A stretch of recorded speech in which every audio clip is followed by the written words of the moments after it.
লক্ষ্মীপুরে এমপি আনোয়ার হোসেন খানের বিরুদ্ধে নির্বাচনী আচরণবিধি লঙ্ঘনের গুরুতর অভিযোগ উঠেছে।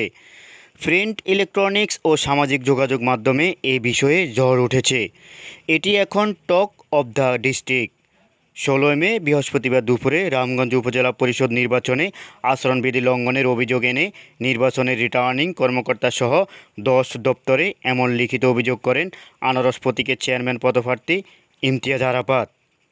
অভিযোগে অন্য মোটরসাইকেল মার্কার চেয়ারম্যান প্রার্থী দেলোয়ার হোসেন দেওয়ান বাচ্চুর পক্ষে এমপি আনোয়ার হোসেন খানের প্রভাব বিস্তার, আওয়ামী লীগ দলের বিভিন্ন পর্যায়ে তৃণমূলের রাজনৈতিক ও জনপ্রতিনিধিদেরকে মোবাইলে হোয়াটসঅ্যাপে ফোন দিয়ে ভোট চেয়ে তাদেরকে তার ভাষায় খাওয়ার দাওয়াতও করে এই সংসদ সদস্য বলেও উল্লেখ করা হয়। একই অভিযোগ করেন অপর দুই চেয়ারম্যান ঘোড়া প্রতীকের প্রার্থী মোশাররফ মুসু ও দোয়াত কলম প্রতীকের ফয়েজ ব্রক্স বাবুলেরও। বিষয়টি জানতে অভিযুক্ত এমপি ডক্টর আনোয়ার হোসেন খানের মুঠোফোনে একাধিকবার কল করলেও তিনি রিসিভ করেননি। খুদে বার্তা পাঠিয়েও কোনো সদুত্তর পাওয়া যায়নি।